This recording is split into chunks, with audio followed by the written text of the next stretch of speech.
Yes friends, welcome back.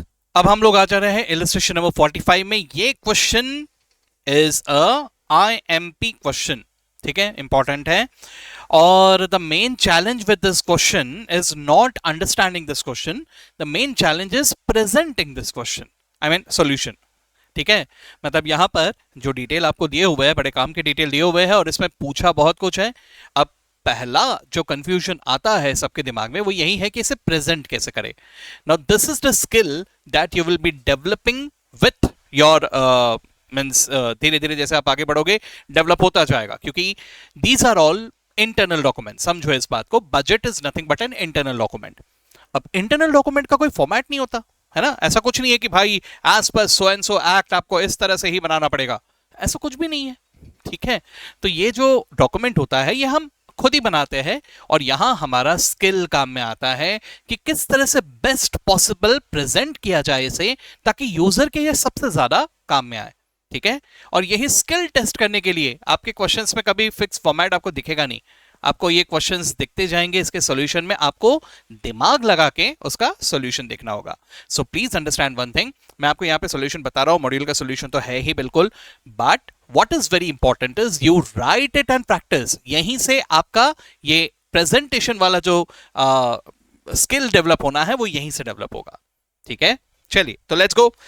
Sir जी मुझे क्या क्या दिया हुआ है? The monthly budgets for manufacturing overheads of a concern for two levels of activities were as follows. ये मुझे दिया हुआ है, मुझे 60% एक्टिविटी और 100% एक्टिविटी, ये दोनों एक्टिविटीज में दिया हुआ है। ठीक है, यहाँ पे इतने यूनिट्स प्रोड्यूस किए, यहाँ पे इतने यूनिट्स प्रोड्यूस किए, और मुझे ये सारे एक एक करके कॉस्ट दिए हुए है ना। ओके, नाउ क्या क्या पूछा है, पहले पूरा क्वेश्चन पढ़ लो। आपको पूछा गया है विच item is fixed, which is variable, which is semi variable. तो हमें पहचानना है कौन सा फिक्स्ड है, कौन सा वेरिएबल है, कौन सा सेमी वेरिएबल है। इसके अलावा मुझे 80% कैपेसिटी पे बजट बनाना है, फ्लेक्सिबल बजट बनाना है। ठीक है, यहां से जो मुझे बेस पता चलेगा कि कौन सा वेरिएबल है, कौन सा फिक्स्ड है, कौन सा सेमी वेरिएबल है, उस पैटर्न को यूज करते हुए मुझे 80% का कॉस्ट कैलकुलेट करना है। ठीक है, एंड फाइंड टोटल कॉस्ट। ठीक है, both fixed and variable per unit of output. ठीक है, टोटल यानी fixed as well as variable दोनों मिला के टोटल कॉस्ट, और उसे पर यूनिट ऑफ आउटपुट करके मुझे कैलकुलेट करना है एट 60%, 80% एंड 100% कैपेसिटी। ठीक है, ये तीन क्वेश्चन हमसे पूछे गए हैं। अब आपने कभी भी किसी भी क्वेश्चन को सॉल्व करते, क्वेश्चन को देखने के बाद हड़बड़ाहट में मत जाना। थोड़ा सा आराम से शांत दिमाग से ये सोच लेना कि what can be the best possible presentation. ठीक है, मतलब कम से कम चीजों में ज्यादा से ज्यादा चीजें कवर हो जाए, ऐसा एक बार दिमाग लगा के देखना सब लोग, उसके बाद ही इसे लिखना शुरू करना। ठीक है, चलिए एनीवेज, तो अब सबसे पहले तो मुझे वेरिएबल, सेमी वेरिएबल और फिक्स्ड ये पहचानना है। ठीक है, तो मैं यहां पर अगर ध्यान से देखूं, अगर ये वेरिएबल है तो ये पर यूनिट कांस्टेंट होना चाहिए। दो तरह के टेस्ट है, या तो प्रोपोर्शनेट चेंज होना चाहिए या तो फिर per unit amount should be constant. ठीक है, तो मैं यहां पे पर यूनिट अमाउंट अगर कैलकुलेट करूं, सब लोग कैलकुलेटर लेके रेडी हो जाओ। देखिए सर, यहां पे 600 यूनिट्स का 1200 रुपए वेजेस है, यानी पर यूनिट 2 रुपए है, और 100% में 1000 यूनिट्स है और यहां 2000 है, यानी पर यूनिट 2 रुपए है ना, तो दोनों में 2 रुपए ही है। So this has to be variable. ठीक है, इसी तरह से कंज्यूमेबल स्टोर्स देखते हैं। 900 डिवाइडेड बाय 600 अगर मैं कैलकुलेट करूं, ये आ रहा है 1.5, और 1500 डिवाइडेड बाय 1000 करूं तो ये भी आ रहा है 1.5। सो ये भी वेरिएबल है ना। वेरिएबल पर यूनिट अगर कांस्टेंट मुझे नजर आ रहा है, then the cost has to be variable. ठीक है, कॉस्ट पर यूनिट अगर कांस्टेंट आ रहा है, ठीक है, variable cost always remains per unit constant. ठीक है, उसके अलावा अब मैं मेंटेनेंस में आ जाता हूं। 1100 डिवाइडेड बाय 600 अगर मैं कैलकुलेट करूं, ये आ रहा है 1.83, है ना, ये आ रहा है 1.83, और वहीं पे अगर मैं कैलकुलेट करूं 1500 डिवाइडेड बाय 1000, नहीं ये तो 1.5 आ रहा है सर, है ना। सर मतलब ये वेरिएबल तो नहीं है ना, कांस्टेंट नहीं है, मतलब ये फिक्स्ड भी नहीं है, टोटल अमाउंट कांस्टेंट भी नहीं है। अगर ये फिक्स्ड होता है तो टोटल अमाउंट कांस्टेंट होगा, अगर ये वेरिएबल है तो पर यूनिट कांस्टेंट होगा, दोनों नहीं है सर, है ना। So this has to be semi variable. तो मुझे यहां पे पहचानना होगा कि इसमें कितना वेरिएबल पोर्शन है और कितना फिक्स्ड पोर्शन है, और उसके मुताबिक आगे बढ़ना होगा। ठीक है, तो आते हैं इसमें। उसके बाद मुझे नजर आ रहा है पावर एंड फ्यूल, है ना, कैलकुलेट करके देखते हैं सर। 1600 रुपए is for 600 unit, so 1600 divided by 600 करो, देखो क्या आ रहा है, ये आ रहा है 2.67, और यहां अगर कैलकुलेट करो 2000 डिवाइडेड बाय 1000, ये तो 2 रुपए आ रहा है सर। सो अगेन ना तो टोटल कांस्टेंट है ना ही पर यूनिट कांस्टेंट है, यानी this is also semi variable. अब इसी तरह से नेक्स्ट वाला अगर मैं देखूं तो 4000 देख के ही मुझे नजर आ रहा है टोटल अमाउंट कांस्टेंट है, तो ये हैज टू बी फिक्स्ड, और अगला insurance has to be fixed. अगर आप ध्यान से देख रहे हो ये दोनों के दोनों अमाउंट बिल्कुल सेम है ना? तो सर पहले दो वेरिएबल, अगले दो सेमी वेरिएबल, अगले दो fixed. So this is the first answer, है ना? प्रश्न उठता है कि इसको प्रेजेंट कैसे करें, है ना? तो देखो सर इनका ही प्रेजेंटेशन बता रहा हूँ, क्योंकि मैं नॉर्मली अपनी क्लास में अलग अलग तरह से इसका प्रेजेंटेशन कैसे किया जा सकता है हम लोग हाथ से बना के लिखते हैं, लेकिन उसमें बहुत वक्त भी लगता है। इस टाइप के क्वेश्चंस को हम लोग जब क्लास में पूरा डिटेल में डिस्कस करते हैं तो लगभग आधा घंटा खा जाता है ये, है ना? अब यहाँ तो हम लोग इतना टाइम देंगे नहीं, आपके पास भी इतना वक्त है नहीं, इसलिए मैं आपको सीधा अभी सोल्यूशन दिखा रहा हूँ फिलहाल। ठीक है, चलिए देखते हैं फिर। तो मुझे यहाँ पे क्या नजर आ रहा है, वेजेस वेरिएबल है ना? तो मैंने यहाँ पे पर यूनिट अमाउंट निकाला, जो मैंने वहां पे ओरली कैलकुलेट किया था यहाँ पे लिख लिया, है ना? और अगर फिक्स्ड है तो उसके लिए अलग कॉलम बना लिया, वेरिएबल है तो अलग लिख लिया, फिक्स्ड है तो अलग लिख लिया। ठीक है, और ये कॉलम को लास्ट में फिलअप कर रहा हूं, मतलब इन्होंने इस कॉलम को यहां बनाया है। मुझे अगर पूछो तो मैं यहां लास्ट में बनाता इसे। ठीक है, पहले वेरिएबल पर यूनिट और फिक्स्ड का एक कॉलम बना लेता, फिर लास्ट में बनाता द नेचर। ठीक है, क्योंकि वो कैलकुलेशन करने के बाद ही मुझे समझ में आ रहा है कि उसका नेचर क्या है।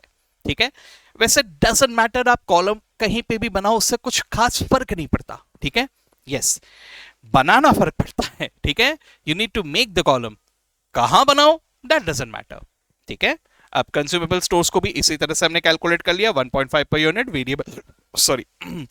इसके अलावा डेप्रिसिएशन और इंश्योरेंस की बात करें तो इनको कांस्टेंट हम लोगों ने यहां पे लिख लिया फिक्स्ड।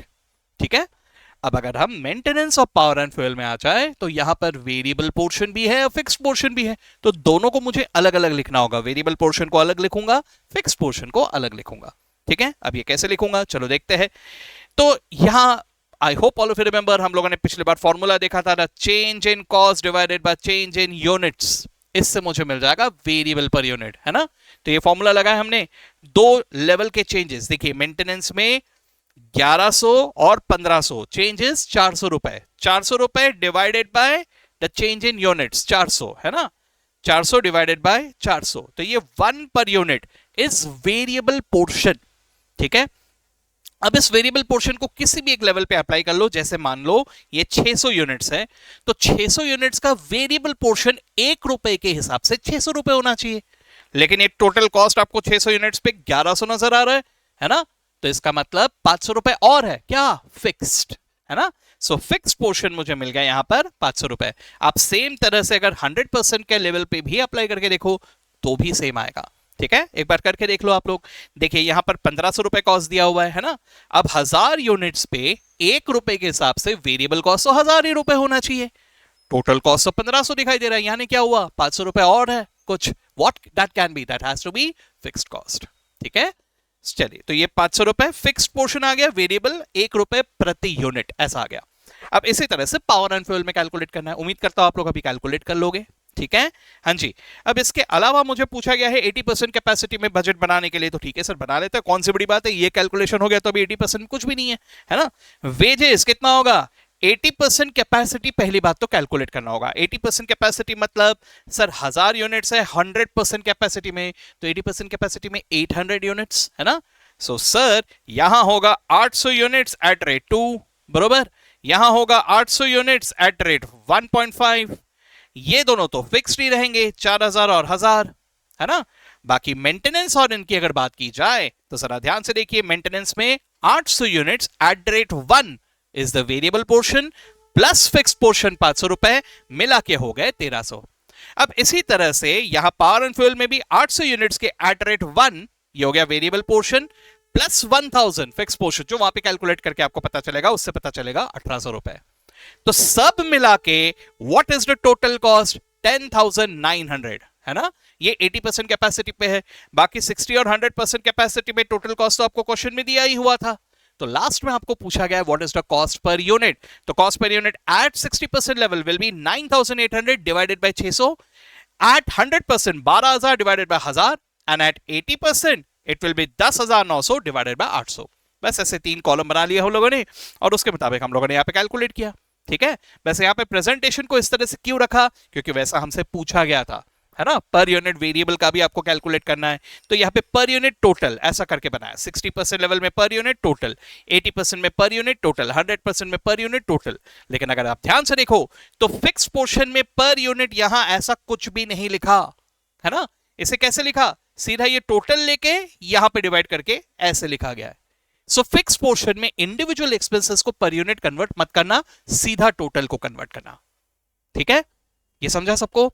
इसको जितनी जल्दी और जितने क्विक वे में हम लोग डिस्कस कर सकते हैं मैंने यहां पे डिस्कस किया। हालांकि मैं जानता हूं इस टाइप के क्वेश्चंस इतने जल्दी डिस्कस नहीं होते, थोड़ा ज्यादा डिटेल में डिस्कशन लगता है, बट एनीवेज यहां पर उम्मीद यही है मेरा कि आप लोग ऑलरेडी पढ़ चुके हो और कोई एक आधा स्टेप में अटक रहे हो, इसलिए आप लोग यहां पर आए हो और वो वाला सॉल्यूशन आपको यहां पर मेरे इस डिस्कशन में मिल गया है।